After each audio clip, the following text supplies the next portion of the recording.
Hello and welcome to Sovereign Earth 48 as it happens. So I'll let you join me. The camera's slightly, might be on a slight wobble. It's okay. It's reflective of a life. We all go there.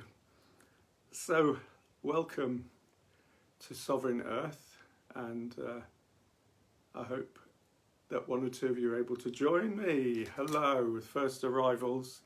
Lovely, yes, announce yourselves. Mark Taft from Leicester, hurrah. John King and Lynn from Ardnamurchan. Faithful friends and family, almost like extended family. Margareta Berg from France, I believe, and Heather, Melissa Mamakos from California. Angelica Minier, if I've got that right, from Germany. Sandra Lane from Gibraltar. Brigitte Bosman from Holland, I think. Margareta Berg, France. Lovely. Lynn and John singing and watching. Oh, lovely. And anyone else? Christopher White there, and Rachel O'Reilly and Yolanda. I nearly burnt my chin. Right, lovely. Welcome. And this evening is about grief, but we're going to start and I think end with joy. Actually, that camera's slightly wonky. I risk upsetting the whole show and trying to adjust it. Never mind. There we are. I don't think that's any better, but it's worth a go. Please allow for the slight skew. Okay. We are circling together. We are singing our heart song. This is family, this is unity, this is celebration, this is sacred. We are circling together. We are singing our heart song. This is family, this is unity, this is celebration, this is sacred. Born from water, cleansing, powerful, healing, changing, I am. Born from water, cleansing, powerful, healing, changing, we are. So, welcoming you in with a song, and we'll have one or two more during the course of the broadcast.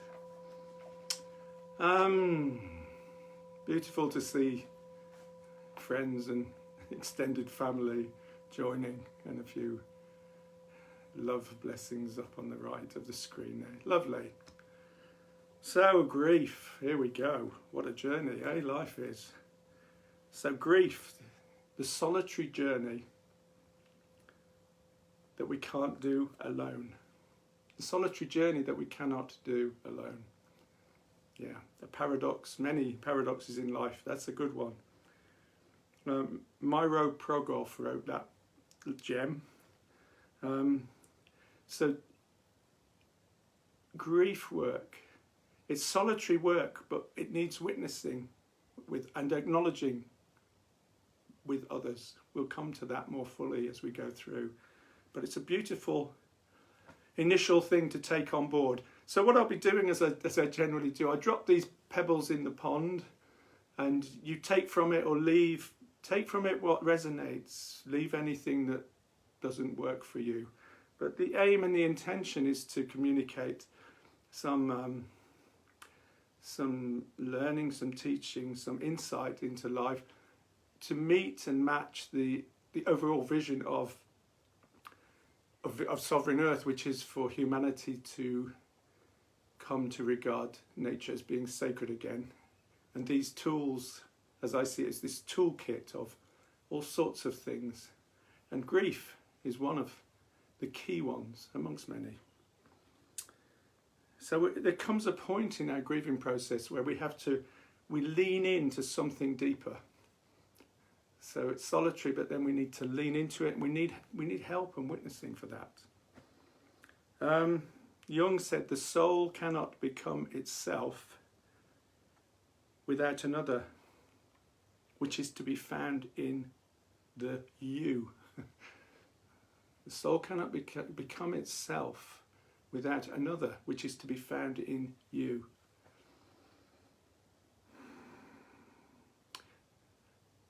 There's a lovely poem by someone called Denise Levertov, and it really, right up front, it gets to the sort of heart of grief.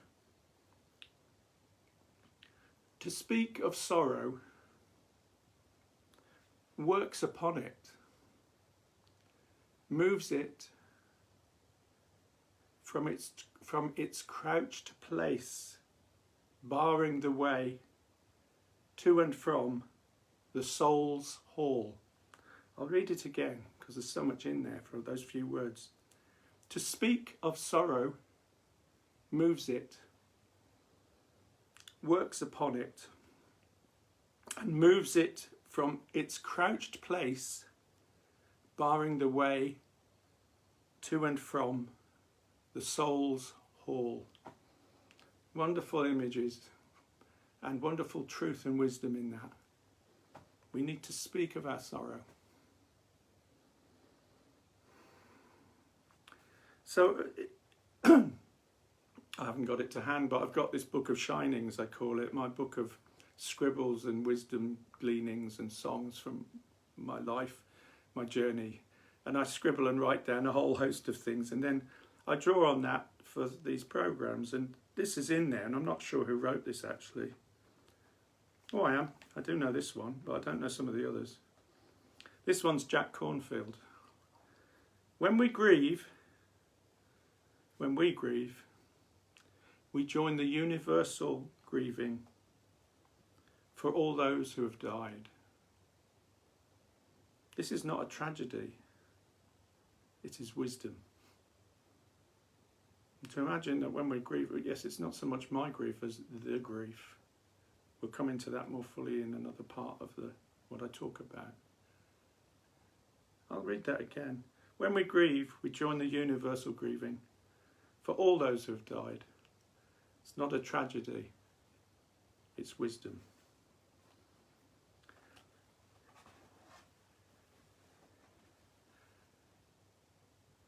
It's St. John's Eve, actually. It's midsummer.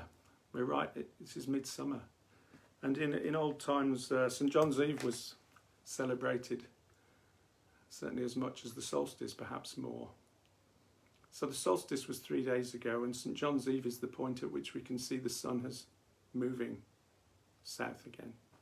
Just as at Christmas, we have the solstice on the 21st, and then on Christmas Eve, we see that the sun is reborn and is rising northwards. So here we are, St. John's Eve. So here's a song to celebrate the fire of midsummer, but also grief and tears. Fire, sacred fire, burning through the night, come to me in the dream time with your visions of light. Circle round, spiral down to this heart open wide. Healing light, burning bright, dry these tears that I've cried.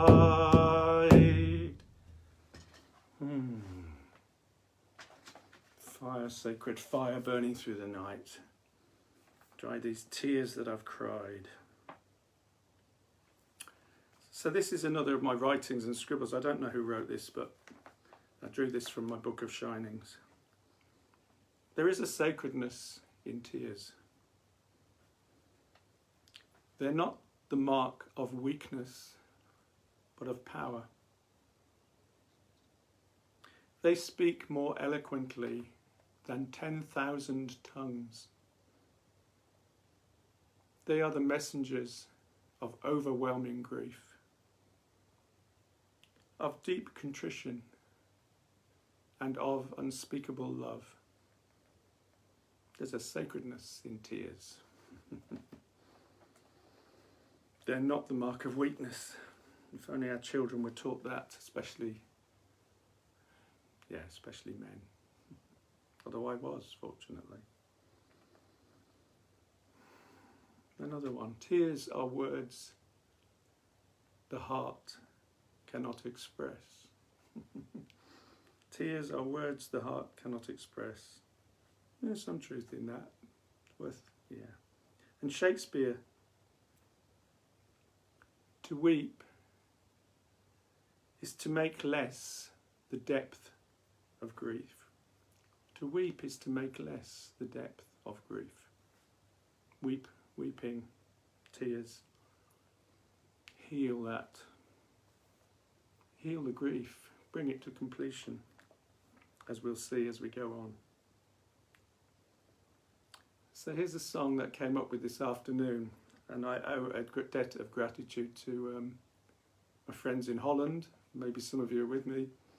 Some of the camps I go on in Holland. This was a song of grief that was sung around a fire. I think it was Lynette who wrote this. I've changed the words, so this is today's today's offering. Thank you for letting me sorrow. Thank you for letting me cry. Thank you for letting me sorrow. Thank you for letting me cry. So I can heal the hurt, bathing my soul on earth. Thank you for letting me cry. Thank you for letting me sorrow. Thank you for letting me cry. Thank you for letting me sorrow. Thank you for letting me cry. So I can shed my tears, release to earth my fears. Thank you for letting me cry.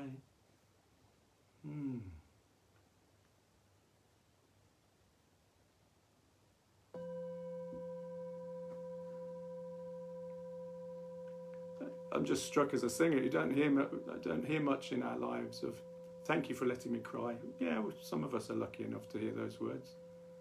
It's more often the opposite, isn't it? Thank you for letting me cry. So just a sentence by Carl Jung. Embrace your grief, for there your soul will grow. Grief's a friend and an ally and a great and powerful tool in our evolving as human being. Life is full of grief to exactly the same degree as we allow ourselves to love others. This wonderful dance and synergy between love and grief. If I cannot grieve, I cannot love.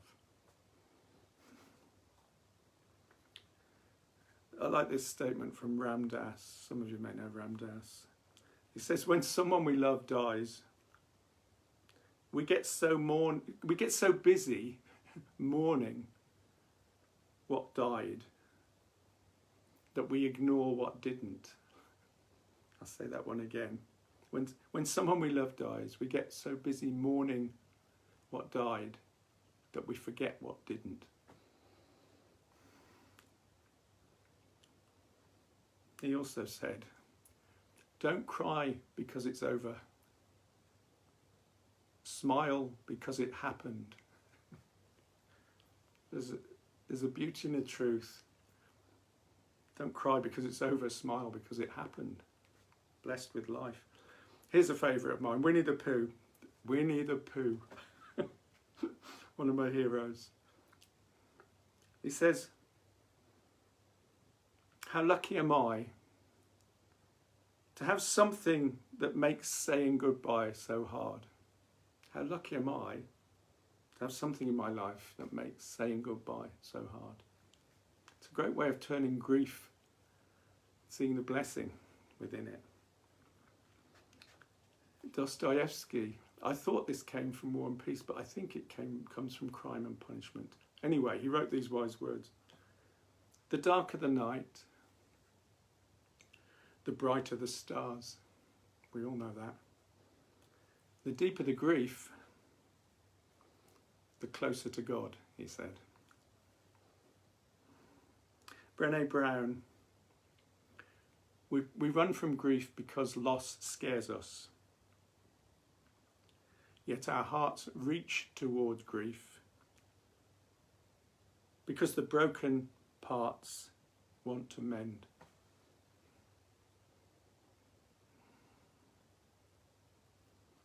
And Rumi, can always rely on Rumi for a different angle and a real insight. What does Rumi say about it? Rumi says, don't grieve. Don't grieve. Anything you lose comes round in another form. Don't grieve, he says. Anything you lose comes round in another form. How beautiful. And he's so wise and true.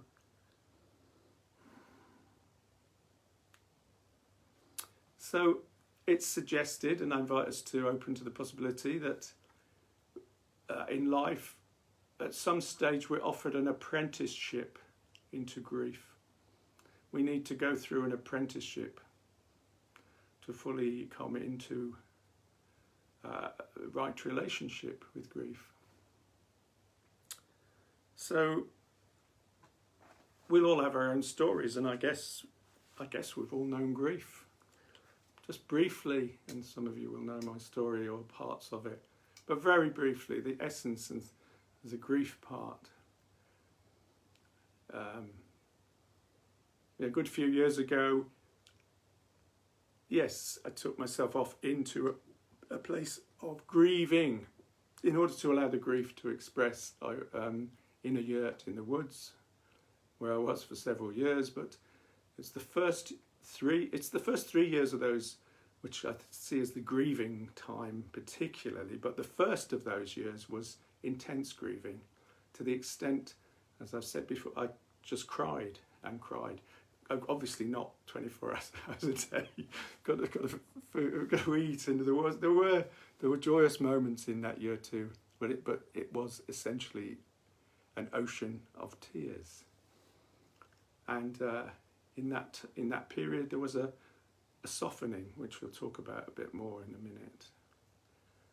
But I want to just finish that little story with not at the end, but well into that process, there was a dream. I had a dream, and I very rarely remember my dreams, but this dream was so vivid, so intense, and so powerfully meaningful. It's with me still. So in this dream, there's a great storm, and it's at sea, and it's classic imagery. There's a ship at sea in this great storm, which was a reflection of where I was in my life as well. But the great ship was a great tanker. Well, what's a tanker? It's full of fuel, but where was I going, and what was I going to do with that fuel? But this great tanker was also lumbering through the seas, but the storm carried it to the rocks, to the coast, and try as I might to steer it away, it smashed on the rocks, and the hull split open. But what was in the hull? What came out of the hull? I looked over the side of the ship as it's sinking. Hundreds of gift-wrapped presents, beautifully gift-wrapped. I can still see them, the colour and the bow, and that as an expression of what I didn't realise it so fully at the time, that's what's happened in my life, that the grief has released from me. Yeah, the Sovereign Earth part of that, I think. It's released these presents. So that's my grief apprenticeship and story. What's yours? Or is it yet to come? In which case I'd say embrace it. So grief is revelatory, I think. It reveals something to us if we're open to it. Now, there's a guy called Francis Weller, and I'd recommend, if you want to go deeper into grief work, he's brilliant. And he talks about the 5 gates of grief. Personally, I prefer the 5 streams of grief flowing into what I see as a worldwide well, a well of grief with streams going in. But he talks about 5 gates, which is just as powerful. So the first of those, he says, is loss of loved ones. So we know that this is the grief we probably can relate to most readily in our culture. The loss of our parents, loss of our brother or sister, our aunts, our uncles, perhaps the loss of a partner, in some cases the loss of children, whatever. That's a loss I think most of us can relate to, because we experience that at some point. If we haven't yet, we're likely to at somewhere along the line. The second one is the loss of those parts which haven't known love. So the bits that were denied in childhood, the parts of us that haven't known love. So in childhood, typically, I don't know that, not necessarily all of us, but I can acknowledge what was suppressed, the elements of my soul: anger, sensuality, exuberance, sorrow itself, grief, suppressed, and didn't know full love, full acceptance. And we all have these, I suggest. And they're crying out for a grieving process in order to integrate into our wider persona, because if we don't integrate them, it's where judgment comes from. I judge myself. It's where shame comes from. It's where if I judge others, it's likely to come from those places. So by narrowing down our parameters, kind of thing, we cleave parts of our soul and parts of our psyche away from our true life. And grief is a way of getting back those gifts. Healthy response is grief, to resolve that loss. So the first one, loss of loved ones. The second was loss of parts we haven't known, or except we know them but they weren't loved. Third is world grief.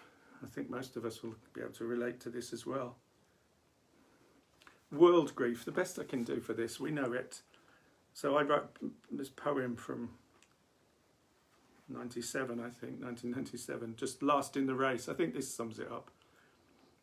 Each day a life extinguished, another species hold relinquished, to be forever vanquished, the last in the race. Yet headlines don't record the shrinkage of our world. As humans expand unchecked, all else recoils, contracts, and falls. Life slips away unnoticed as we quicken the pace till it's us that are last in the race. And I wrote that in my 40s. I wrote that in the best part 25 years ago. It's bringing a tear to my eye now. That I haven't read that for some time. It still touches, because that world grief, it's in us all. What's happening to our world? We know that one. Before I go on to 4 and 5, here's a song that touches into that as well and beautifully expresses world grief. You'll know it, some of you. Spirit bird, she creaks and groans. She knows she has seen this all before. She has seen this all before. She has. Spirit bird, she creaks and groans. She knows she has seen this all before. She has seen this all before. She has.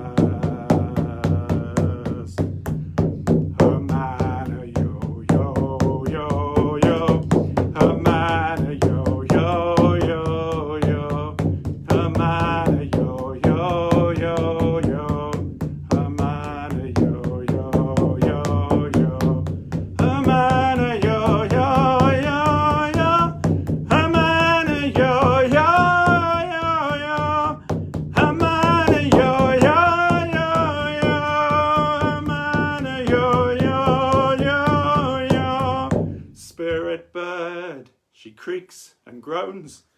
She knows she has seen this all before. She has seen this all before. She has.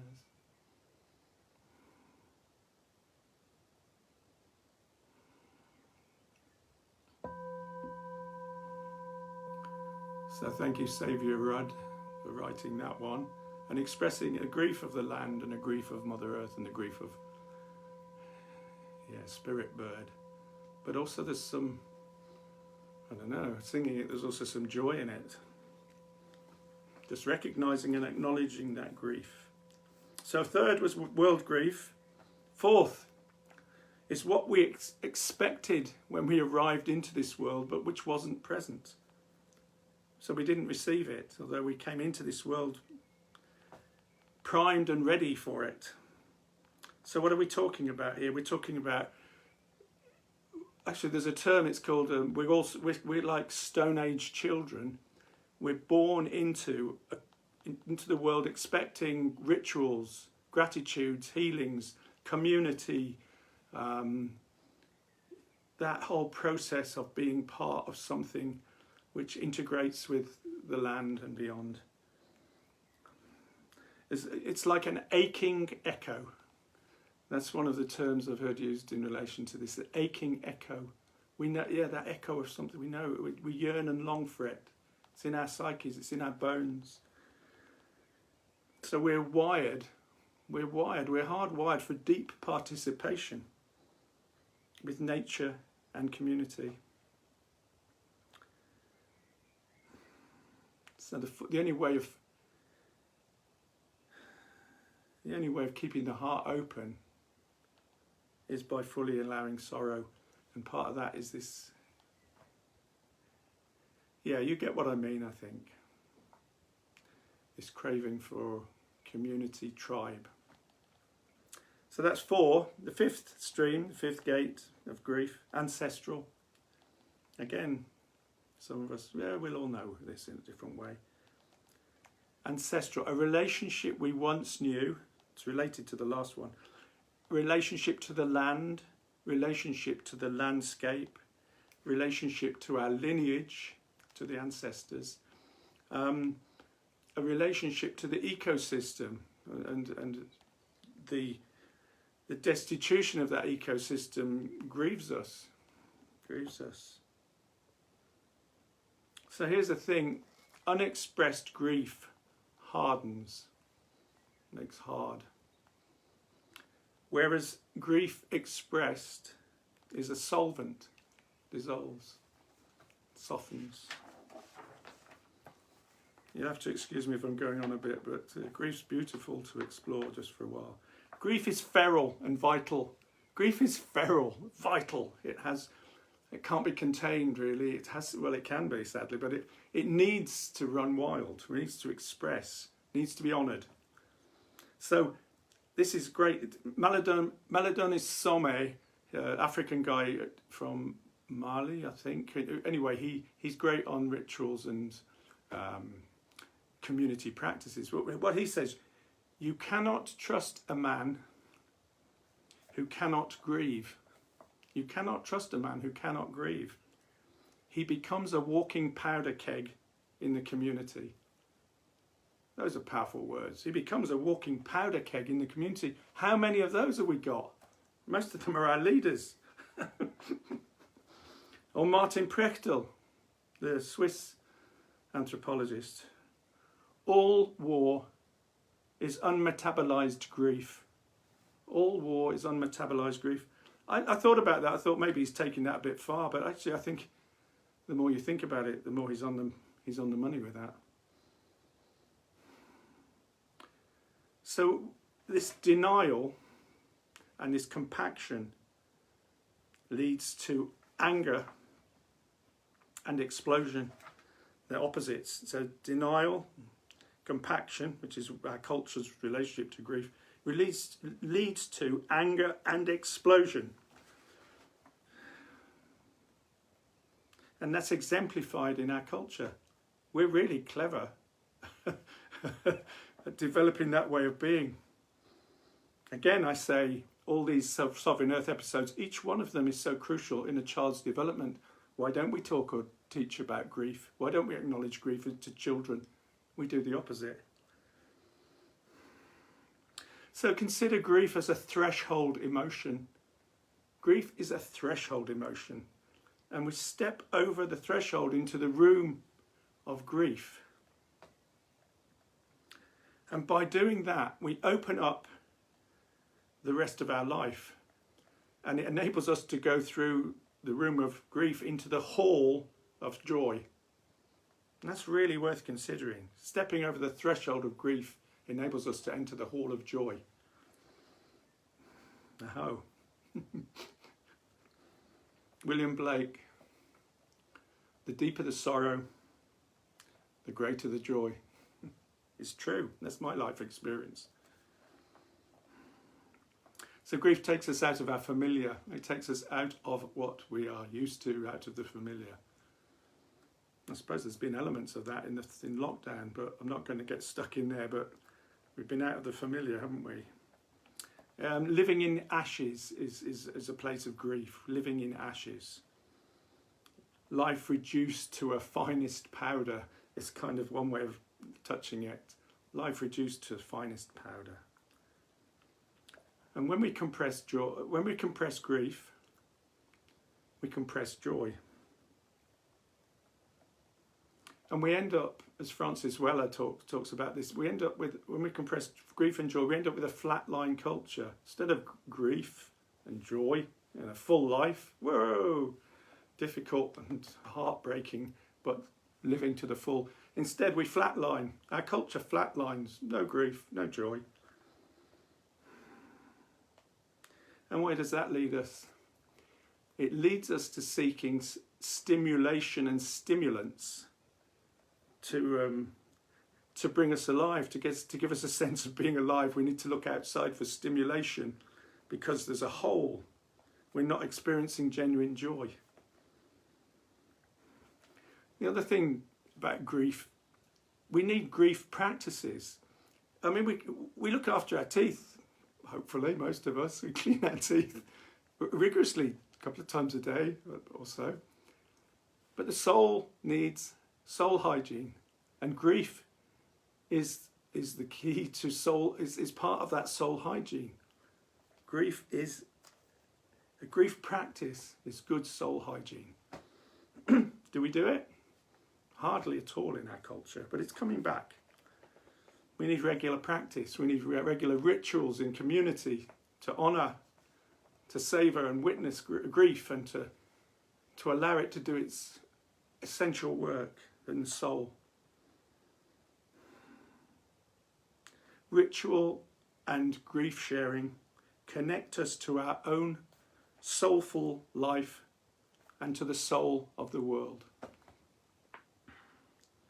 Otherwise, we remain isolated and disconnected, and we're looking for that elsewhere. So let's just take a minute to touch on a practice. I invite us to close our eyes,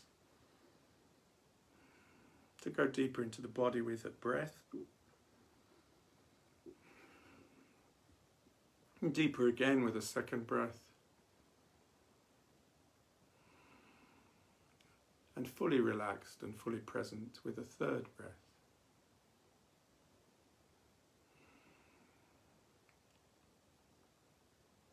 And I invite us to take ourselves in our mind's eye, simply into a grove, a sacred grove, what I've come to term the global grove, because we're from all over the world here now. And we're in a grove together of sacred trees, a sacred place in the forest, a beautiful place of healing and witnessing and honouring and of community.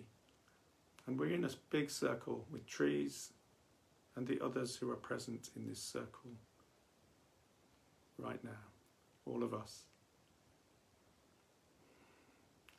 And as we look into the centre of this grove, the circle, on this occasion there are 5 streams running in from different directions into the circle, and they come together in the middle in a well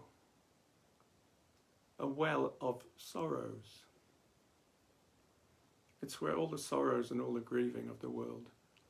These rivers, these streams, these tributaries are all tears that people have cried from all over the world, and they're flowing right before us in a beautiful way, into this well of sorrows. And we step forward. You're on your own here. You just step forward and you have the privilege of looking into the well of sorrows. Just acknowledging all the grief and sorrow in the world. How can there be joy when all that lives must suffer? Here's the answer: to acknowledge and embrace that through compassion. The grief of the world opens the heart. And I invite you to just look into that well, into that place of beauty and sorrow, just for a moment.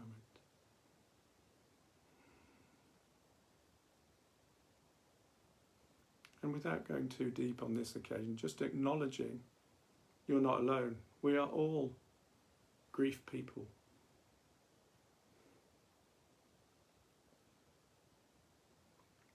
We all have our sorrows.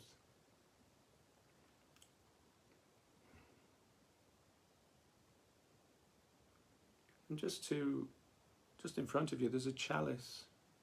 And you pick it up and you scoop from the well, a chalice full of water.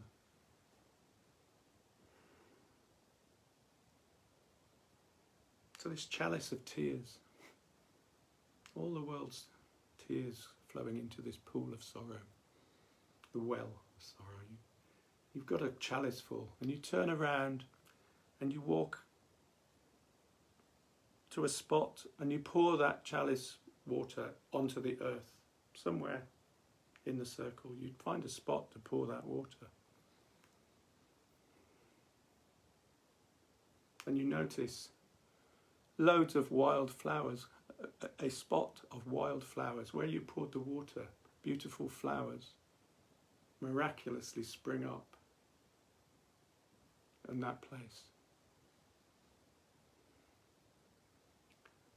You turn and you take that chalice and you just place it back at the well, and you simply give thanks, and you turn around and you leave the well,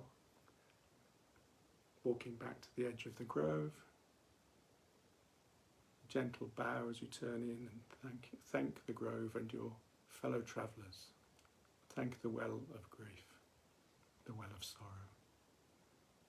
And you bring yourself gently, compassionately and kindly back to this space, back to us here now.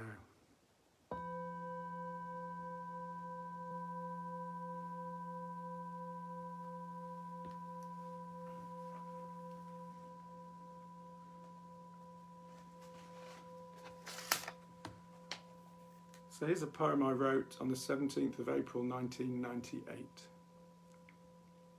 It's called Do Birds' Hearts Break?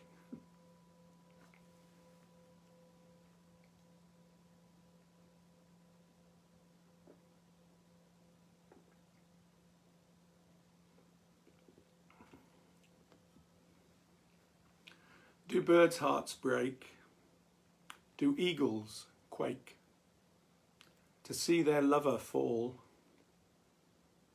Do blackbirds cry when young ones die, or merely cease to call?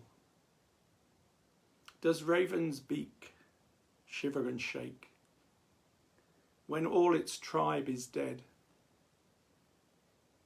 Are they at all like Englishmen and leave it all unsaid?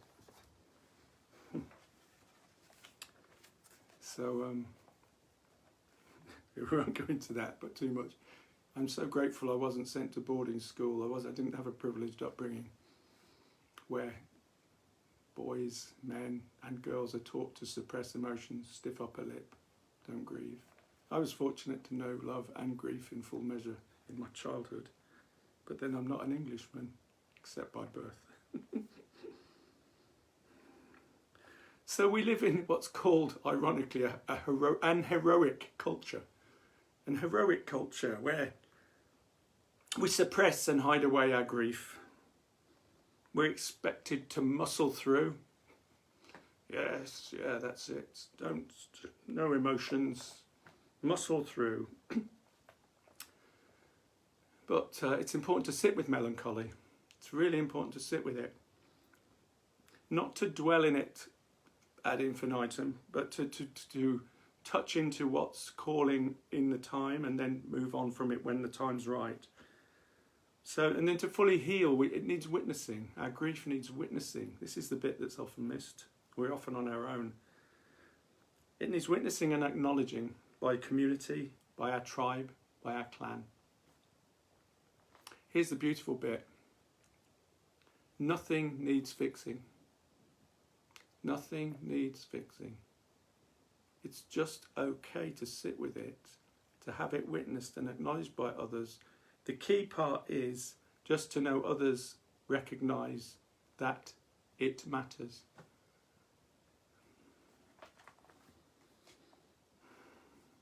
Two other aspects of grief. Amnesia and anaesthesia. Amnesia and anaesthesia. So in our culture, we forget and we go numb. Amnesia is the forgetting and the anaesthesia is going numb.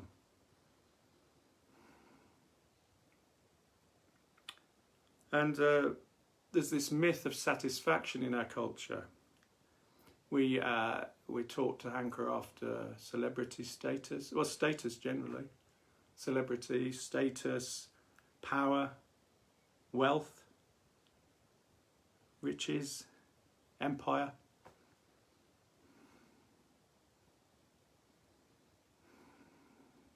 So we're always left craving for more. We know this. That's our culture's designed to always leave us unsatisfied. Hence, our grief is never ending as a culture. And what happens is we flatline. I talked about the flatlining, so that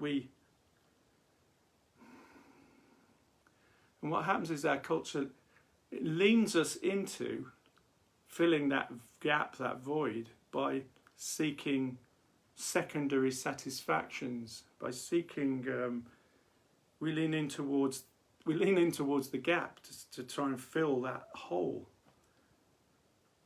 which is, that hole is the forgotten nourishment of primary satisfaction. And primary satisfaction is what the soul craves and needs: touch, healing, kindness, laughter, condolences, intimacy. These are the primary satisfactions. So the soul needs those things, and we need rituals to help tend and mend. Rituals help us tend and mend to the soul and in relation to the sacred. Otherwise, we're always struggling to reach an end which never comes. We all see this, we all know it. This is our culture. There's a wonderful gesture. You know, in prayer we take one hand and the other in prayer. If we take this hand as, let's say this hand's grief and this hand's gratitude, and we bring them together in prayer. Grief and gratitude. Beautiful combination.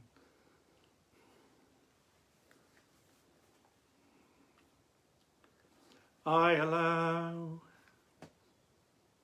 I surrender,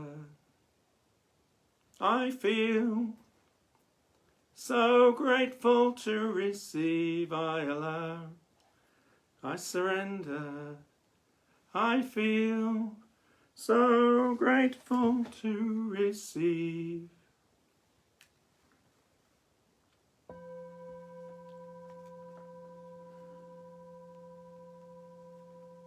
So there's only a little bit more if you're tiring out there. There's not too much longer. So grief rituals, the importance of... Oh, I tell you what's interesting, cynicism is a symptom of untouched sorrow.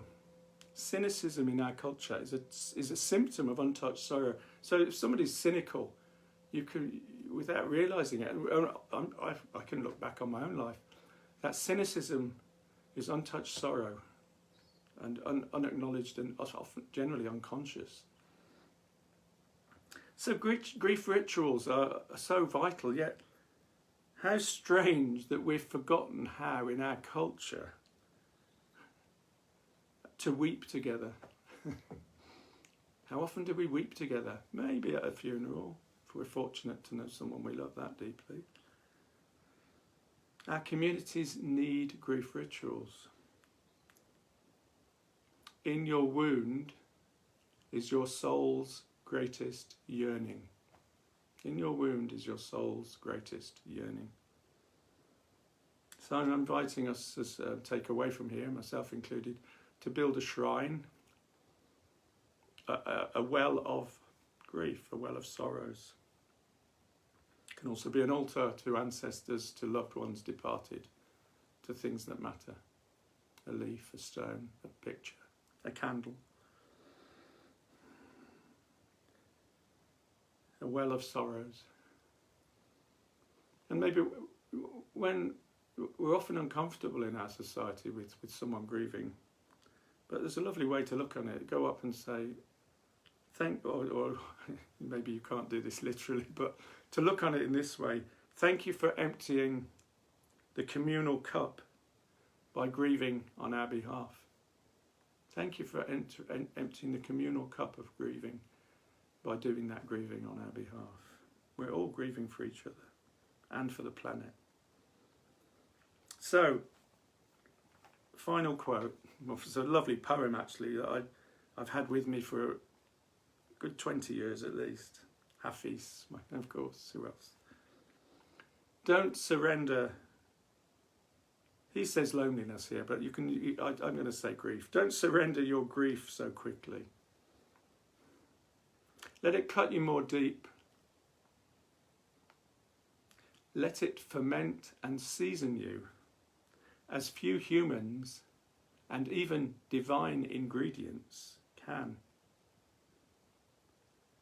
Something missing in my heart tonight has made my eyes so soft, my voice so tender, my need for the divine absolutely clear.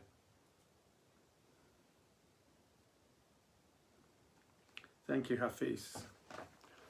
So a song to finish. This is a grief song, but it's also hauntingly beautiful. It's called As the Swan Sings. And this song, so say, as it's been gifted to me, reflects the final song of the swan. Swan song. Swan doesn't have a song during life. That's why we have the term swan song. Because of its long neck, it creates an arpeggio of sound in its death throes, a haunting sound, a grief and of connection to the other world and of beauty. So this is a final offering on grief.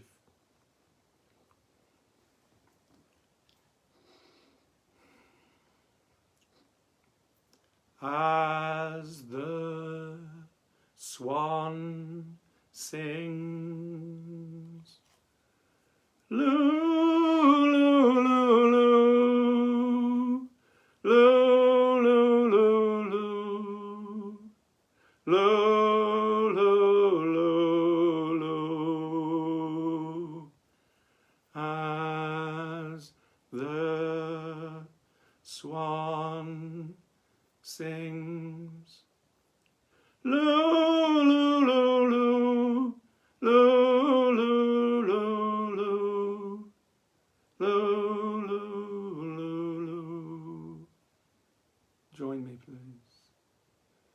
As the swan sings, loo, loo,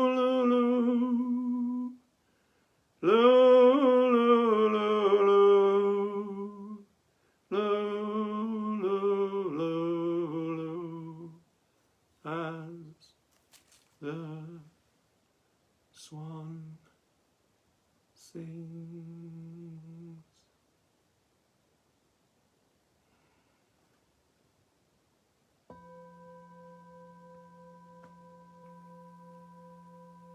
Sovereign Earth on grief. I hope you've enjoyed it, and I hope there's aspects of that which can help you on your journey. Befriend sorrow and grief with kindness are my parting words on that. Befriend sorrow and grief with kindness. So next week there isn't going to be a Sovereign Earth broadcast because I'm having a week off, because I recognise I want to have time with family and with my beloved, and just to rest a little. But I'll be back. And there will be an Earth service this Friday. But I'm going to have a week's break, just to go gently amid the haste. So lots of love to all of you. I hope you've enjoyed it. I have. Let's blow the candle out together for the good of all beings. Yeah, for all those who are grieving, actually. Okay. Lovely to see all those hearts going up, and I'll look forward to reading those messages. Sarah Long, Yolanda Neukamp, Rachel O'Reilly. Thank you all. Bless you all. Lots of love.